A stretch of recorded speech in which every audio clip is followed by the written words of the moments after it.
राधे राधे सभी को। और मेरे मन में एक प्रश्न है, तो जब तक मैं प्रश्न भी है और उत्तर भी मैं दूंगा, लेकिन जब तक मैं अपनी बात नहीं कहूँगा तब तक मुझे सुकून नहीं मिलता। और कुछ लोगों को जो है लिखने की आदत होती है, वो खुद ही प्रश्न ढूंढते हैं और लिखते हैं, फिर जो उनको उसका उत्तर समझ में आता है वो उत्तर उसका लिख देते हैं। वैसे मुझे बोलने की आदत है, क्योंकि मेरे माइंड में बहुत सारे विचार आते रहते हैं। और दूसरा, मुझे वीडियो बनाने की आदत है, तो वीडियो के माध्यम से ही तो आप सब तक अपनी बात पहुंचाना चाहता हूँ। और यदि आपको मेरी बातें अगर समझ आती हैं या फिर अच्छी लगती हैं तो आप भी उसको अपने जीवन में उतारिए, क्योंकि हर प्राणी जो है ईश्वर की ही बनाई चीज़ है और कभी किसी को मूर्ख नहीं समझना चाहिए। कई लोग होते हैं ना कि सामने वाले को मूर्ख समझते हैं और अपने आप को परम ज्ञानी, तो ऐसा नहीं है जनाब। हो सकता है आप ही मूर्ख हैं जो सामने वाले को मूर्ख समझ रहे हैं। किसी की वेशभूषा, किसी के पहनावे पर मत जाइए। ये सारी सृष्टि जो है ईश्वर ने बनाई है। तरह तरह के फल फूल और तरह तरह के पेड़ पौधे, जीव जंतु बनाए हैं, तो सबका ही कार्य है इस पृथ्वी पे। ऐसा नहीं है कि आपका ही कार्य है। तो अब बात करेंगे, जो मेरे मन में प्रश्न है उस प्रश्न के ऊपर चर्चा करेंगे। तो मेरा प्रश्न ये है कि हम मंदिर क्यों जाते हैं? हम मंदिर किस लिए जाते हैं? और कुछ लोग ऐसे भी हैं जो मंदिर तभी जाते हैं जब उनकी कोई कामना होती है और कामना पूरी होने का इंतज़ार करते हैं, और जब कामना उनकी पूरी हो जाती है तब भगवान के दर्शन करने जाते हैं। कुछ लोग ऐसे होते हैं जो फेस्टिवल में दर्शन करने जाते हैं, होली में जाएंगे, दिवाली में जाएंगे, मकर संक्रांति में जाएंगे, रक्षाबंधन में जाएंगे, और बहुत सारे फेस्टिवल हैं हमारे हिंदू धर्म में, तो तब मंदिर जाते हैं। अच्छा, कुछ लोग ऐसे होते हैं जो कहेंगे हम शुक्रवार को जाएंगे, या हम सोमवार को जाएंगे, या हम मंगलवार जाते हैं।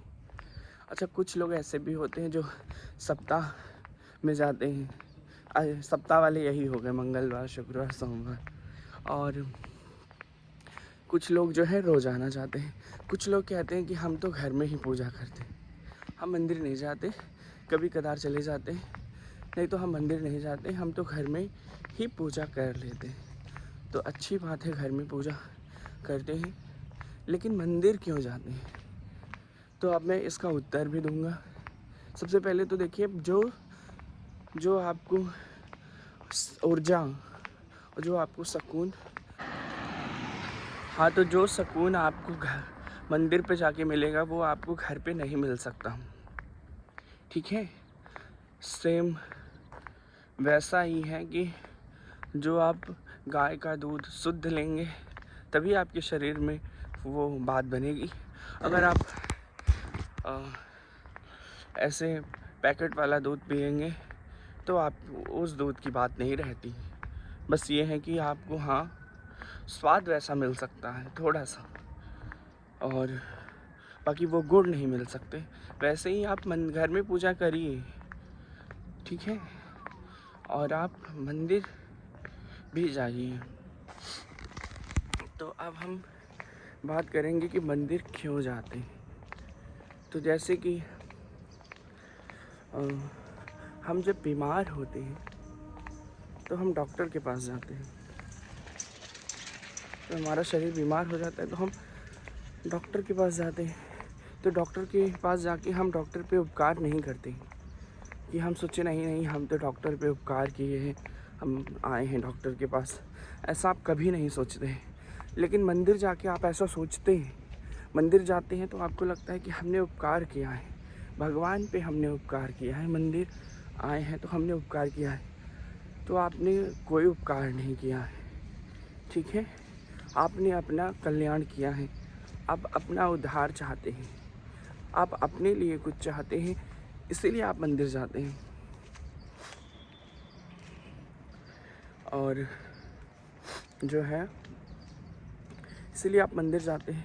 अच्छा, डॉक्टर तो आपसे फीस भी ले लेता है, आपको दवाइयाँ भी देता है जो आप खाना भी नहीं चाहते, इंजेक्शन भी लगा देता है जो कि पेनफुली होता है, फिर भी हम शिकायत नहीं करते और स्वस्थ हो जाते हैं। तो कहते भी है कि डॉक्टर ने बहुत अच्छी दवाई दी, ये किया वो किया। वैसे ही अगर हम मंदिर जाते हैं तो ईश्वर डॉक्टर ही है, ठीक है, और हम बीमार। और मंदिर जाने से जो है हम नकारात्मक प्रभाव से बच जाते हैं और जो है हम धार्मिक बने रहते हैं, हमारे मन में ऐसे कोई भी गलत विचार नहीं आते और हम जो है पूरी तरह से सकारात्मक हो जाते हैं, अच्छा सोचने लगते हैं, हमें ज्ञान उत्पन्न होने लगता है। यदि हम बुरे व्यक्ति हैं, बहुत सारे ऐसे बुरे व्यक्ति होते हैं जो मंदिर जाते हैं तो उनमें धीरे धीरे स्वतः ही ज्ञान उत्पन्न होने लगता है, ठीक है, उनको उस चीज़ में रस आने लगता है, वो ईश्वर से जुड़ने लगते हैं। तो वो घर बैठे नहीं हो सकता। यदि आप विद्यालय पढ़ने नहीं जाएंगे तो आपको ज्ञान प्राप्त नहीं हो सकता। आप बिना गुरु के ज्ञान नहीं प्राप्त हो सकता, बिना टीचर के आपको ज्ञान नहीं मिल सकता। आप घर में चाहे जितना कुछ कर लें, ठीक है, तो इसलिए ज़रूरी है मंदिर जाना। और कुछ लोग जो है कहेंगे हम अमरनाथ जाएंगे, या हम केदारनाथ जाएंगे, या हम सोमनाथ जाएंगे, ठीक है, हम काशी विश्वनाथ जाएंगे। जाइए, बहुत अच्छी बात है कि आप भगवान का दर्शन करेंगे, आपको जाना भी चाहिए, लेकिन आपके बगल में भी तो शिव मंदिर है, आप वहाँ क्यों नहीं जाते? वहाँ जाने में आपको शर्म आती है। कई लोगों के घर के बगल में, आस पड़ोस में इतने प्राचीन पुराने मंदिर बने होते हैं और वो मंदिर धूल खा रहे होते हैं। कुछ भक्त जाते हैं जिनको समझ है, लेकिन जो लोग ना समझें वो सिर्फ केदारनाथ जाने की बात करते हैं। लेकिन बगल में भी शिवालय है, वो भी तो शिव जी ही हैं, वो भी तो परमपिता परमेश्वर है। आप वहाँ क्यों नहीं जाते? क्योंकि आपको मोहल्ले में जाते हुए शर्म आती है, एक लोटा जल लेके जाने में आपको शर्म आती है, आप शायद इसलिए वहाँ नहीं जाते। और लेकिन केदारनाथ और अमरनाथ आप घूमने के पर्पज़ से जाते हैं, आपको वहाँ बहुत आनंद मिलता है। तो पहले, और एक बात और, आप अपनी मर्ज़ी से कभी अमरनाथ केदारनाथ नहीं जा सकते जब तक भगवान भोलेनाथ की या जहाँ भी आप जाते हैं उस ईश्वर की आप पे कृपा नहीं होती है। बिना कृपा की तो आप जा ही नहीं सकते हैं। अगर कृपा ना हो और तो आप कोई ना कोई बाधा जो है उत्पन्न हो जाएगी, आप कभी नहीं पहुंच सकते। लेकिन जब उस ईश्वर की कृपा होती है तब आप वहां तक पहुंच जाते हैं। तो वो कृपा आपको तभी प्राप्त होगी जब आपके अंदर लगन होगी, और लगन होगी तो आप अपने आस पड़ोस के मंदिरों में जाने में शर्माएंगे नहीं। आप कुछ चैन ही नहीं आएगा जब तक आप मंदिर नहीं जाएंगे, ठीक है। तो पहली सीढ़ी तो आपके आस पड़ोस में है, जो आस पड़ोस के मंदिर है आप वहाँ जाना शुरू करिए। फिर आप स्वतः ही केदारनाथ अमरनाथ की चिंता छोड़ दीजिए, आपके लिए भगवान सीढ़ी बना देंगे, कोई ना कोई ऐसा माध्यम बना देंगे। मैं 2 बार अमरनाथ आया तो ईश्वर ने मेरा माध्यम बनाया ना। मैं अपनी ही बात कह रहा हूँ कि मैं खुद पहले आस पड़ोस के मंदिरों में जाता था, भगवान शंकर की जो है प्रीत में बंधा हूँ, और भगवान शिव जो है मैं उनको अपना आराध्य मानता हूँ। और भगवान शिव का मैंने शिवलिंग पहले घर में ही बना रखा था, उन्हीं की पूजा करता था। बाहर भी जाता था सोमवार, ऐसा कोई सोमवार नहीं होता था जिस दिन मैं नहीं जाता था। और तो आप पहले शुरू करिए। और आपको बताऊँ मैं कि सोमनाथ जो सबसे प्रथम ज्योतिर्लिंग है, जो कि गुजरात में स्थित है।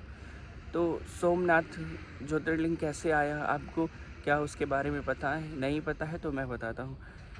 जो दक्ष प्रजापति थे उन्होंने अब चंद्रदेव से अपनी जो कन्याएं थी उनका विवाह किया था, और तो उसमें उन कन्याओं में उनकी कई कई कन्याएं थी जो चंद्र भगवान से विवाह हुआ था उनका।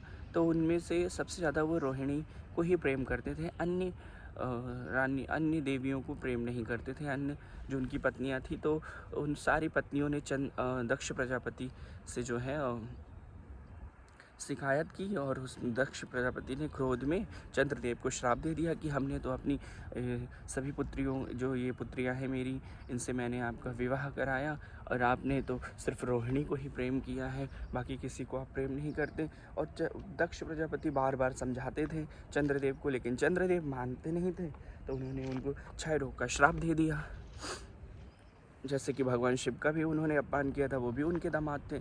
तो भगवान चंद्रदेव को जो है, जब देवता चंद्रदेव को जब श्राप दिया, तो चंद्रदेव जो है गुजरात में समुद्र तट के किनारे सभी देवताओं के कहने पे, ब्रह्मा जी के कहने पे, उन्होंने भगवान शिव की आराधना शुरू करी, और उनकी तपस्या से प्रसन्न होकर के शिव जी वहाँ प्रकट हुए।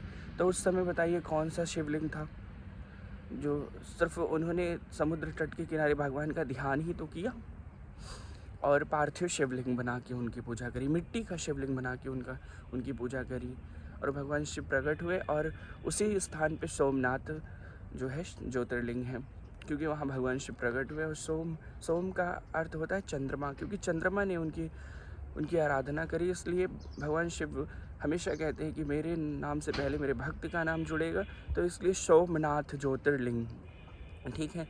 ऐसे ही जितने भी ज्योतिर्लिंग हैं वो सभी उनके भक्तों ने घोर तपस्या करी और उनसे आग्रह किया, तो भगवान उसी जगह जो है अपना निवास बना लिए, शिव पार्वती जी और गंगा जी के साथ में अपने। तो वैसे ही हम अपने जो है आस पड़ोस के मंदिरों में जाके भगवान की आराधना कर सकते हैं। हम उतनी तपस्या नहीं कर सकते कि भगवान हमारे घर के सामने प्रकट हो जाएं, क्योंकि हम कर ही नहीं सकते। जब जितना करना चाहिए उतना तो हमसे होता नहीं है, तो हम इतना तो कभी कर ही नहीं सकते कि नहीं। तो सबसे पहले आप अपने आस पड़ोस के मंदिरों में जाना शुरू करिए, भगवान का पूजन ध्यान करिए। और आपको पता है कि वृंदावन में बांके बिहारी जी जो हैं, उनकी कथा भी मैं आपको बताऊंगा। तो बिहारी जी कैसे प्रकट हुए? तो बिहारी जी इस तरह से प्रकट हुए कि एक संत थे हरिदास जी, और सभी लोग बोलते भी जय हरिदास। तो संत हरिदास जी जो है वृंदावन में रहते थे और भगवान कृष्ण का भजन कीर्तन किया करते थे, और भगवान कृष्ण उन्हें साक्षात अपना दर्शन देते थे, और ठीक है, और उनके पास आते थे, बैठते थे, और वो अपने कीर्तनों से, भजनों से भगवान का जो है मन मोह लेते थे, भगवान को आनंदित करते थे। तो भगवान जो है एक दिन उनके समक्ष जो है राधा और कृष्ण रूप में प्रकट हो गए, और भगवान ने कहा कि बाबा हम आपके साथ ही रहना चाहते हैं। लेकिन हरिदास जी ने कहा कि प्रभु हम लाला आपको तो रख सकते हैं, आपको तो हम कुछ भी पहना देंगे, लंगोटी पहना देंगे, और जो भी रूखा सूखा हम लेके आएंगे वो आपको खिला देंगे, लेकिन राधा रानी जी इनको हम क्या पहनाएंगे? हम तो संत हैं, इनके लिए हम इतने सुंदर सुंदर आभूषण वस्त्र कहाँ से लेके आएंगे? हम कहाँ मांगने जाएंगे? अगर हम मांगने ही लगेंगे तो फिर आपका भजन कब करेंगे? हम तो यही सामग्री जुटाते जुटाते मेरा दिन रात सुबह हो जाएगी, और हम भजन कब करेंगे? तब भगवान ने कहा कि आपको चिंता करने की ज़रूरत नहीं है, और भगवान राधा कृष्ण जी जो है एक ही हो गए। जैसे कि भगवान शिव पार्वती जी अर्धनारीश्वर रूप में है, वैसे बांके बिहारी जी में जो है राधा कृष्ण जी दोनों समाहित हैं, और वो वहाँ प्रकट हो गए मूर्ति रूप में। और तो श्री हरिदास जी उनकी ही सेवा करते थे। तो देखिए भगवान की भक्ति पर ही तो बिहारी जी प्रकट हुए ना। तो आप भी भक्त बनिए और डेली मंदिर जाइए, रोज़ाना मंदिर जाइए, शर्म छोड़िए, क्योंकि आप अपना जीवन व्यर्थ कर रहे हैं। कमाई करना अच्छी बात है, क्योंकि ये संसाधन है जीवन को चलाने के लिए, लेकिन आप अगर इन्हीं सब चीज़ों में लगे रहेंगे तो आप अपना जीवन व्यर्थ कर रहे हैं। क्योंकि कमाना तो ज़िंदगी भर है, और जब आप मर जाएंगे ना तो वो पैसे भी आपके साथ नहीं जा सकते। तो इसलिए हमें ईश्वर से भी जुड़ के रहना है, क्योंकि हमको नहीं पता मरने के बाद हम कहाँ जाएंगे। लेकिन हमने जैसे कि भागवत में सुना है, सभी जगह हम सुनते हैं ना कि कि मरने और भी लोग हैं। पृथ्वी ही एक ऐसा लोक नहीं है जहाँ हम रहते हैं, कई और भी लोग हैं। तो हमें भगवत प्राप्ति भी तो करनी है ना। तो आप जब एक एक पैसा जोड़ के, ठीक है, अपना परिवार चलाते हैं, तो आप अपने अच्छे कर्म को भी जोड़िए ना। आपको जोड़ने की ज़रूरत नहीं है, बस आप अच्छे कर्म करते रहिए, वो जोड़ते ही रहेंगे, ठीक है, जो कि आपको आपके अंत समय में आपके काम आएगा। और सब तो आप मंदिर जो है रोज़ाना जाइए।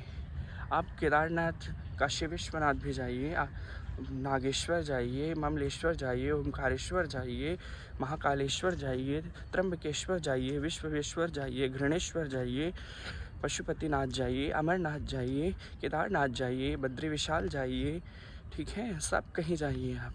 लेकिन आपके जो बगल में मंदिर आपको पुकार रहे हैं, आप उनमें भी ज़रूर जाइए, ज़रूर जल दीजिए, भगवान शिव का ज़रूर पूजन करिए। आपका मन पवित्र रहेगा इस ऐसे, नहीं तो आप कभी पवित्र हो ही नहीं सकते हैं। मंदिर जाने से हमारे अंदर पवित्रता आती है, तो आपको मंदिर इसलिए जाना चाहिए, ठीक है। बात समझ में आई हो तो अपने जीवन में उतारिएगा ज़रूर। जय श्री राधे राधे, जय श्री कृष्ण, हरि बोल, हर हर महादेव।